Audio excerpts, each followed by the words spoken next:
नमस्कार दोस्तों, आपका स्वागत है हमारे इस चैनल में एडवोकेट कृष्ण कुमार त्रिपाठी।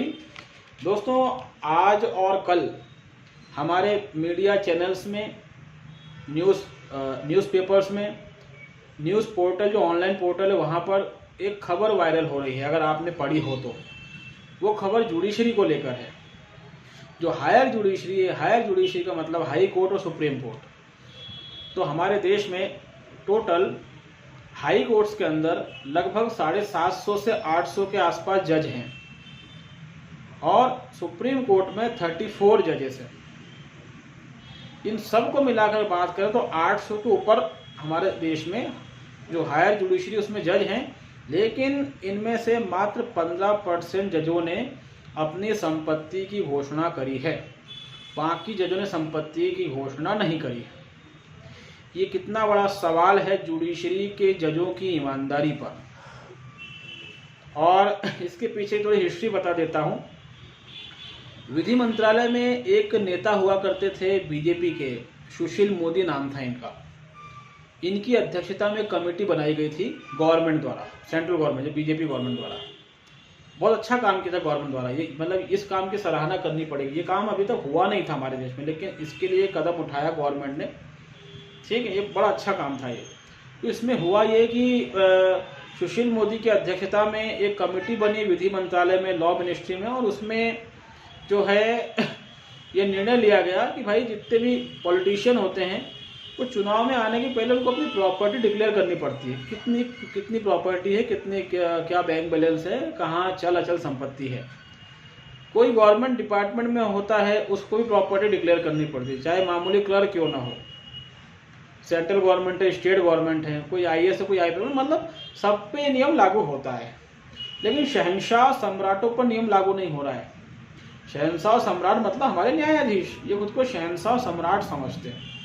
इनको लगता है कि राजा हैं ये, संविधान जो है वो इन पे लागू नहीं होता, देश का कानून इन पे लागू नहीं होता।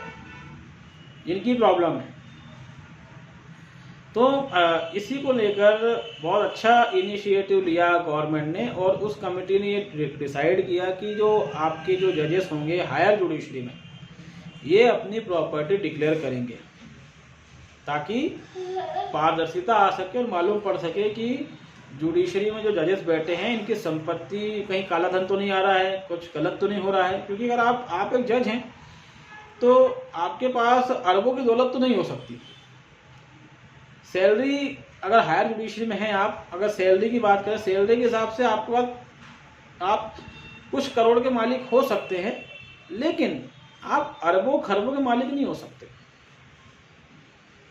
अब जो गवर्नमेंट थी, गवर्नमेंट ने इनको प्रॉपर्टी डिक्लेरेशन का मतलब वो आदेश जारी किया। परिणाम ये हुआ कि हमारे देश में लगभग 800 के ऊपर जजेस हैं हायर जुडिशरी में, जिसमें हाई कोर्ट और सुप्रीम कोर्ट आते हैं। लेकिन उनमें से मात्र 15% के आसपास जजों ने ही अपनी प्रॉपर्टी डिक्लेयर करी है। एक चीज़ मैं आपको बता दूं, प्रॉपर्टी डिक्लेरेशन के बाद उसको ऑनलाइन पोर्टल पर डालना पड़ता है कि इस जज के पास इतनी संपत्ति है, इसके पास इतनी संपत्ति है। तो मात्र 15% जजों ने ही ये काम किया है। तो इसका अर्थ क्या निकाला जाए? किसी 15% जज ही ईमानदार हैं। जब गवर्नमेंट ने इस पर वापस ध्यान दिया और फिर दबाव बनाया, तो परिणाम ये हुआ कि सुप्रीम कोर्ट के 34 में से 27 जजों ने संपत्ति डिक्लेयर तो करी।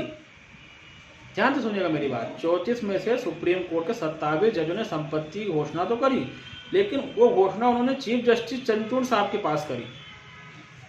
ऑनलाइन डिक्लेयर कुछ नहीं किया, और चंद्रचूड़ साहब ने भी उसको ऑनलाइन नहीं डाला। इस चीज को लेकर आरटीआई भी लगाई कुछ लोगों ने, तो उनकी आरटीआई खारिज हो गई।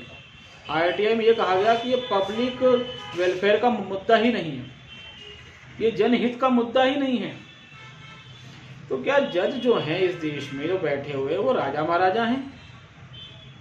क्या वो इस देश के नहीं हैं? क्या संविधान उन पे लागू नहीं होता, कानून उन पे लागू नहीं होता, निर्णय उन पे लागू नहीं होते हैं? चल क्या रहा है देश में? जिनके ऊपर न्याय देने की जिम्मेदारी है वो इतनी बड़ी चालाकियां खेल रहे हैं और संपत्ति डिक्लेयर नहीं कर रहे हैं। मतलब साफ है कि अकूत दौलत कमा के बैठे हैं, खूब पैसा है इनके पास। तो मतलब कि ये कितना बड़ा स्कैम दिखाई दे रहा है। कॉलेजियम सिस्टम से पहले जनता परेशान है। हमारे यहाँ जज नहीं बनते हायर जुडिशरी में। हायर जुडिशरी में हमारे यहाँ उत्तराधिकारी अपॉइंट होता है, जज तो भूल जाइए आप। जस्टिस चंद्रचूड़ के पिताजी जज थे, जस्टिस चंद्रचूड़ जज बन गए। एक बार, कई बार अखबारों में आ चुका है, times of India, Hindustan times और बड़े बड़े अखबारों में हमने पढ़ा है कि 200 परिवारों का कब्जा है भारत की न्यायपालिका में। आप जज बन गए, आपका बेटा, आपका दामाद, आपकी बेटी, आपकी बहू, पोता, भतीजा, भतीजी, फलाना ढिमका, पत्नी, पति सब जज बन जाएंगे। और इसका विरोध होता आ रहा है। कोई एग्जाम नहीं देना है, कोई इंटरव्यू नहीं देना है, कुछ नहीं करना है। चंद्रचूड़ साहब तो 41-42 साल की उम्र में जज बन गए थे, वरना एक आम आदमी अगर जज बनना भी चाहे हाई कोर्ट वगैरह में तो 45 साल के बाद ही बन सकता है। लेकिन यहाँ तो फटाफट, ना कोई एग्जाम ना कोई इंटरव्यू, बस फोन आ गया कि भैया तुमको जज बना दिया गया है, बधाई हो। और उस टाइम चंद्रचूड़ साहब कनाडा में थे, इंडिया में थे भी नहीं। तो किस तरीके से हमारे देश में ये सब हो रहा है। अब जो जज अपनी संपत्ति डिक्लेयर करने में इतनी चालाकियां कर रहे हैं, क्या वो ईमानदार होंगे? और उनको इतनी संपत्ति आई कहाँ से? अब देखिए वो कैसे आई, वो तो आप सब जानते हैं। निर्णय कैसे होते हैं अदालतों में, बड़े बड़े मामलों में, बड़े बड़े क्रिमिनल्स के निर्णय। बड़े बड़े क्रिमिनल से 40 से 50 उन पे अपराध हैं, मगर वो बाहर घूम रहे हैं। वो कैसे घूम रहे हैं वो आप भी जानते हैं। और फिर जुडिशरी में करप्शन का एक सबसे बड़ा एग्जाम्पल तो ये है ही। उसके अलावा एक और एग्जाम्पल मैं आपको बताता हूँ कि हमारे देश में सूचना का अधिकार एक अधिनियम बना हुआ है जो पूरे देश में लागू है। लेकिन न्यायपालिका ने इस अधिनियम के आने के बाद जितने भी हाई कोर्ट्स हैं उन्होंने खुद का आरटीआई एक्ट बना के रखा है। वो केंद्र सरकार के आरटीआई रूल को मानते ही नहीं है। उन्होंने खुद का आरटीआई एक्ट बना के रखा है ताकि उनकी पोल पट्टी ना खुले। भाई अगर आप ईमानदार हैं तो जो केंद्र सरकार ने 2005 में, उसमें कांग्रेस की सरकार थी और कांग्रेस की सरकार ने बड़ा अच्छा काम किया था, इसके लिए तो उसकी तारीफ करनी चाहिए। उन्होंने आरटीआई एक्ट बनाया था, सूचना का अधिकार, जो सिस्टम्स में पारदर्शिता लाने के लिए। तो जब कांग्रेस गवर्नमेंट ने आरटीआई बनाया, सेंट्रल गवर्नमेंट ने बनाया, सीधी सी बात है, राज्यसभा, लोकसभा, फिर राष्ट्रपति के साइन होते, फिर बिल पास होके पूरे देश में लागू हो जाता है। तो सभी हाई कोर्ट ने खुद का आरटीआई क्यों बना के रखा हुआ है अलग से? इन पर सेंट्रल गवर्नमेंट के रूल लागू क्यों नहीं होते? तो सेंट्रल गवर्नमेंट का आरटीआई एक्ट है वो इन पर लागू क्यों नहीं होता है? क्या कारण है? क्योंकि अगर उस आरटीआई एक्ट के अनुसार, जो सेंट्रल गवर्नमेंट का है, जिसके अनुसार आप और हम आरटीआई लगाते हैं, उसके अनुसार अगर हम आरटीआई लगाएंगे तो ये लोग जो हैं इनके कई मतलब राज बाहर आ जाएंगे। तो इनके राज बाहर ना आए, इसलिए इन्होंने खुद के आरटीआई एक्ट बनाया। और वो आरटीआई एक्ट भी इनके हिसाब से बना हुआ है। उसमें कई चीज़ें तो ऐसी है जो बड़ी हास्यास्पद है, चौंकाने वाली हैं। वो कई जानकारियाँ ऐसी जो आप मांग ही नहीं सकते। आप मांगेंगे तो उसमें सीधा उन्होंने प्रोविजन बना के रखा हुआ है कि जुडिशरी के क्रियाकलाप, उनका वर्क, जो उनका काम है, उससे संबंधित कोई जानकारी हम आपको नहीं दे पाएंगे। इन्होंने सीधा नियम बना के रखा हुआ है। ये चल रहा है हमारे देश में। जुडिशरी की इस तरह की चीज़ें, जुडिशरी में व्याप्त करप्शन का ढिंढोरा साफ पीट रही हैं। खुलकर मालूम पड़ रहा है कि किस तरीके से न्यायपालिका जो है भ्रष्टाचार में लिप्त है। हालांकि इसकी आवाज़ें हमेशा उठी, लेकिन लोग डरते हैं क्योंकि यहाँ पर उनको एक हथियार है, कंटेम्प्ट ऑफ कोर्ट। आपने कुछ बोला नहीं कि कंटेम्प्ट ऑफ कोर्ट लगा देंगे आप पर। अगर कोई वकील ईमानदारी से कोई ऐसी बात करता है या कोशिश करता है तो ये लोग उस वकील का करियर ख़त्म कर देते हैं। कोई वकील अगर आरटीआई लगा के कुछ इम्पोर्टेंट जानकारी जुडिशरी से निकालने की कोशिश करता है, उस वकील का भी एक करियर ख़त्म कर देते हैं। पूरी जुडिशरी एक हो जाती है। उस वकील द्वारा लगाए गए सारे केसों पे उटपटांग जजमेंट देंगे, उससे बदतमीजी करेंगे। ये अक्सर देखने को मिलता है। न्यायपालिका मीडिया की स्वतंत्रता की दुहाई देती है, लेकिन उसी न्यायपालिका के अंदर मीडिया अलाउ नहीं होता कि मीडिया जाके जज साहब की रिकॉर्डिंग करे कि जज साहब कैसे निर्णय दे रहे हैं। मीडिया उसके अंदर अलाउ नहीं है। न्यायपालिका अभिव्यक्ति की आज़ादी की दुहाई देती है, लेकिन उसी न्यायपालिका के खिलाफ आप कुछ बोल दो, आपको जेल में डाल दिया जाएगा। न्यायपालिका संविधान की बात करती है, लेकिन उसी संविधान में समानता के अधिकार और रूल ऑफ लॉ इन सब की न्यायपालिका धज्जी उड़ा रही है। ये सब चीज़ें न्यायपालिका पे लागू ही नहीं होती, और न्यायपालिका को संविधान का रक्षक बताया गया है, लेकिन वो खुद ही संविधान को नहीं मान रही, तो रक्षा करना तो बहुत दूर की बात है। जब आर्टिकल 14 हम लागू है जो कहता है कि सभी बराबर है कानून की नज़र में, तो फिर किसी जज के खिलाफ कोई कार्रवाई क्यों नहीं होती? 75 साल से ऊपर देश को आज़ादी को हो चुका है। 75 सालों में कई नेताओं को जेल में डाला गया। हम जानते हैं भ्रष्टाचार के आरोप में कई नेता जेल में गए, किसी पार्टी के हों। कुछ तो अभी जेल में है, गिरफ्तार तो होते हैं, जेल तो जाते हैं। लालू प्रसाद यादव 2.5 साल जेल में रहे हैं, तो कई नेता जेल में गए, अभी भी जा रहे हैं। लॉ बना हुआ है उनके लिए, ठीक है। अगर कोई नेता है उस पर रेप का आरोप लग जाए तो उसको उम्र कैद हो जाती है।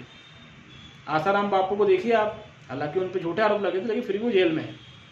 लेकिन सवाल ये पैदा होता है कि 75 सालों में किसी भी हाई कोर्ट और सुप्रीम कोर्ट के जज को आज तक दंड नहीं दिया गया, सज़ा नहीं मिली, ना भ्रष्टाचार पर सज़ा मिली, ना उनके दूसरे कारनामों पर उनको सज़ा मिली। पूरा हाई कोर्ट सुप्रीम कोर्ट एकजुट हो जाता है जज को बचाने के लिए, ऐसा क्यों? जस्टिस रंजन गोगोई पर रेप का केस लगा था, आरोप लगा था, कोई एफआईआर दर्ज नहीं हुई। सुप्रीम कोर्ट के जज बैठे, उन्होंने सुनवाई करके रंजन गोगोई को वहीं पे बरी कर दिया ना, बिना एफआईआर के आपने बरी कैसे कर दिया? ऐसे कौन से प्रोविजन हैं? ऐसे कोई प्रोविजन तो किसी किताब में लिखे नहीं है। उन पर रेप के आरोप हैं, कोई एफआईआर दर्ज नहीं होती है। कि समानता का अधिकार कहाँ चला गया? और इसके पहले भी एक और चीफ जस्टिस है, जस्टिस दत्तू, उन पर भी रेप का केस लगा था, आरोप लगा था, वो भी खारिज हो गया, कोई एफआईआर नहीं। जस्टिस गांगुली, अशोक गांगुली मेरे ख्याल से नाम था, इन पर इनकी ही इंटर्न का यौन शोषण का आरोप था। ये भी सुप्रीम कोर्ट के जज थे, इनके ऊपर भी कोई एफआईआर नहीं हुई। तो क्या जज की कुर्सी क्या इसलिए बनाई गई है कि आप दुनिया भर के अनाचार करें, गलत काम करें? मतलब ये तो हमें तानाशाही से भी खतरनाक युग की याद दिला रहा है कि एक व्यक्ति जज उस कुर्सी पर बैठ गया और उसके बाद उस व्यक्ति का आप कुछ नहीं बिगाड़ सकते, उसको गिरफ्तार नहीं कर सकते, उसके खिलाफ महाभियोग भी चलता ही नहीं। आज तक हमारे यहाँ कोई महाभियोग चला ही नहीं जजों पे, एक इक्के दुक्के पे चला तो उसमें भी बरी हुए हैं। वरना होना तो ये चाहिए था कि ईमानदारी से देखा जाए तो जितने भी भ्रष्ट जज है सब पे महाभियोग चले, और फिर एक संस्था बनाई जाए देश में, एक संवैधानिक संस्था बने जहाँ पर जो हायर जुडिशरी है, सुप्रीम कोर्ट, हाई कोर्ट, इनके खिलाफ वहाँ पर शिकायत की जाए, वहाँ मुकदमा चले। ऐसी कोई संस्था भी नहीं देश में। जजों से ही आपको शिकायत, जजों से ही आपका झगड़ा है और उसका फैसला भी जज ही करते हैं। ये खुल्लम खुल्ला नैसर्गिक न्याय का उल्लंघन है। नैसर्गिक न्याय यानी नेचुरल जस्टिस। नेचुरल जस्टिस ये कहता है कि कोई व्यक्ति स्वयं के मामले में जज नहीं हो सकता है। ये तो स्वयं के मामले में फैसला देने लग जाते हैं। आरोप जज पर है और जज कहता तुमने मुझ पर आरोप लगा, हाउ डेयर यू। वो आपकी बातें नहीं सुनेंगे, आपसे सबूत तक नहीं मांगेंगे, वो सीधा आपके ऊपर ही कार्रवाई कर देंगे, प्रतिबंध लगा देंगे, जुर्माना लगा देंगे। ये सब कुछ चल रहा है हमारी जुडिशरी में। तो जब आप इस तरह के जज बैठे हुए सिस्टम में, तो फिर हम इनसे न्याय मांगने क्या सोच कर जाएं? क्या कहें इनसे? हम क्या मतलब हम कैसे उम्मीद कर सकते हैं कि हमें न्याय देंगे? किसी अपराधी के लिए रात को 12 बजे सुप्रीम कोर्ट खुल जाता है, किसी के लिए आज तक नहीं खुला। कई अपराधी कई सालों से जेल में, सुप्रीम कोर्ट में आज तक उनकी सुनवाई नंबर ही नहीं आया। मेल फीमेल की बात है, सुप्रीम कोर्ट हमेशा फीमेल का ही पक्ष लेती है, मेल का पक्ष लेती ही नहीं है। वहाँ बात ही नहीं सुनी जाती, सीधे फैसला होता है। तो ऐसी बहुत सारी चीज़ें हैं दोस्तों। बड़े बड़े क्रांतिकारी देश में आज भी हैं, मगर वो जुडिशरी के खिलाफ कुछ नहीं बोलते। ये फर्जी क्रांतिकारी हैं, वो जानते कि हम बोलेंगे तो हमको जेल में डाल दिया जाएगा। ये डरपोक क्रांतिकारी है।